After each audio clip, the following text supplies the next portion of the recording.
this is Rogue 73. When I was back home in Ireland, my mother gave me this. She had bought it when she was doing a bit of hiking. She never really used it, and she said, hey, you know, you're into hiking and doing all this rescue and survival stuff, here you have it. So I took it back, and let's open it up and see what came in it. There you go. It's the Traveler's First Aid Kit. It's by Firstaid. There's no other markings on it. It's got a pretty good zipper. It's got a little pull PC. That's actually for you to hold when you pull the zipper, by the way. It's not an attachment loop or anything like that. People always get confused about those things. But that's what that's for, is to hold it. So let's open it up and let's have a look inside. Okay, so we have one black latex glove. Okay, this one. It looks like it's inside out as well. That's the one side. We have some band-aids which have basically seen better days. I find, yeah, if you keep band-aids for a long time, doesn't matter if they're in seal bags or not, they tend to fall apart like this. Now, there's nothing wrong with them, it just means they're not as sterile as you really want. There you go, they're all just falling out. There we go. Boom, boom, boom, boom. All this fall out. Let's just put all of them aside. Why are they not sterile? Well, because like, this bit is all open now. Does this mean that these are useless? No, it doesn't. I haven't touched the inside there. And if you put a good piece of antiseptic cream on the cut before putting it on, they should be still okay. But I wouldn't use them really. These band-aids are pretty easy to get. So let's get rid of that one. What else we got in here? Okay. Non-woven sponge. Okay. Not to be used on infected wounds. Sterile unless package is damaged or opened. Well, it hasn't been opened. Single use only, store in dry place. Okay, so basically these are, they call it a sterile sponge. It's a swab, basically. And using something like this, an applicator, you would pick it up and clean the area and toss it, basically. So we'll keep that. We'll keep that over that side. Some cleaning wipes. Solution of pure water and NaCl. Okay, so it's a cleansing wipe. There you go. That's instruction on the back. How to use it. They got 1, 2. We'll get more here. 3, 4, 5 cleansing wipes. Well, they're pretty good. Keep hold of those. And one of those bandages, you know, floating around in there. There you go. Comes with a little scissors. It's okay. We'll cut simple things. Okay, we'll keep that as well. And we got a roll of surgical tape and some aluminium safety pins. That seems pretty good. Okay, so that's what we're going to keep. What could we add in here? One thing I would add in definitely is a blood stopper. This is a small type. These are really cool. I would definitely use one of those. Okay, that will fit nicely in there. But, I'll throw in some of these.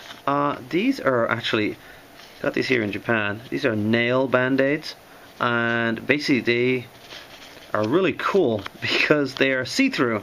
They're like a second skin, and so like if you have a cut on your finger or anything like that, or you pulled up the side of your skin around your nail, it's really sore, you can put this on. No one can really see it. It's really there. It's nice. But yeah, I find these great for cuts you want to cover up, but you want to keep an eye on them, see if they're weeping or anything. So some of them are really great to have. Okay, so there's 2 of them. I'll put them in. I'm going to put in some Savlon band-aids.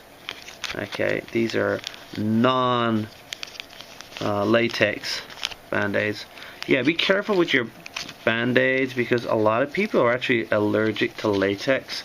And so having latex band-aids are not always the best thing. Make sure, if you're not too sure if you're allergic or not, cut a piece of the band-aid off, stick it on your skin or on your trial skin for a few minutes and see what the reaction is. It's usually pretty instantaneous over the few hours if they're going to be allergic or not. So that's a good thing to keep about. So stick a few of those in. There's more of them going in there. There you go. Something else I like to keep actually is a larger band-aid which can be cut to size. They're really handy to have. Okay, because you can use those to hold things in place. Something else is a vent-aid. Now, if you don't know what a vent-aid is, you definitely got to go off and do a CPR course. vent aids basically are a mask that goes over the person's mouth when you're doing your CPR. This is an old one. It has ABC on it: airway, breathing, and circulation.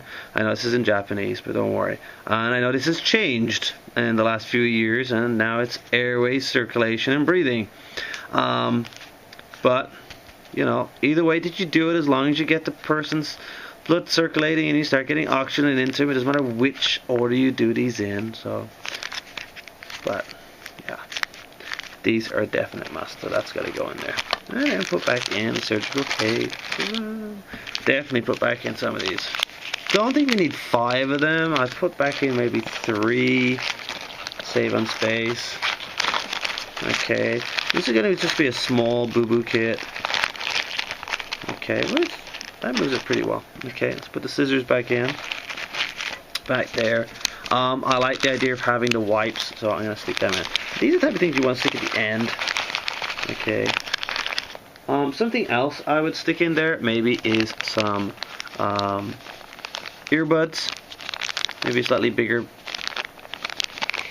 This is a baby pin. Really good to have. Okay, because people get stuff in their ears, stuff in their eyes. Now, I'm not saying using earbuds for your eye, but if it's on the outside of the eye, you can pull the eyelid down, maybe get it out a bit. It's a good thing to have. Okay, so they come in really handy. It's gonna go in there too. Let's see, what else would I put in to this little first aid kit? Not much more is gonna fit in here. What I might do is also put in some, these are finger applicators. Yeah, finger bobs. These are great. If you got a finger injury, basically, you roll one end on your finger, you twist this end, and then it rolls back on itself like this. I'm not going to do it all the way, and it makes a finger stocking. Okay, you get the idea. You get the idea. And that's what a finger is. Now you can reuse these things as long as it's not too dirty. You can wash it, re-roll it. But they're kind of inexpensive. They're kind of cool to have. They're really good fun. There is other types to get. I do have somewhere.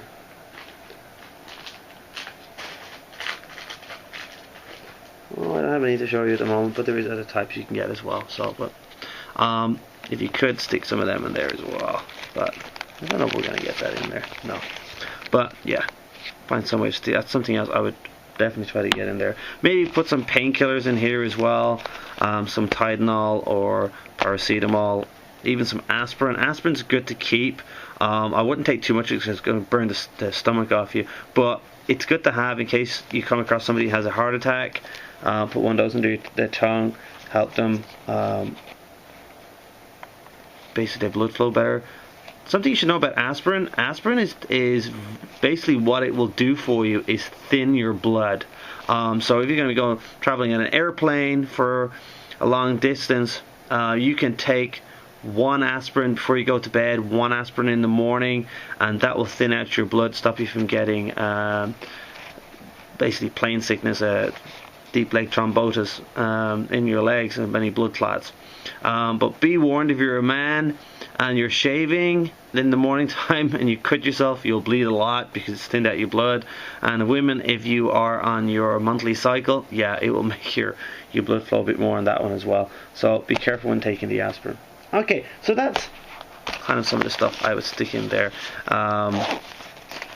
If I could get some antiseptic gel, I'd also put that in there as well.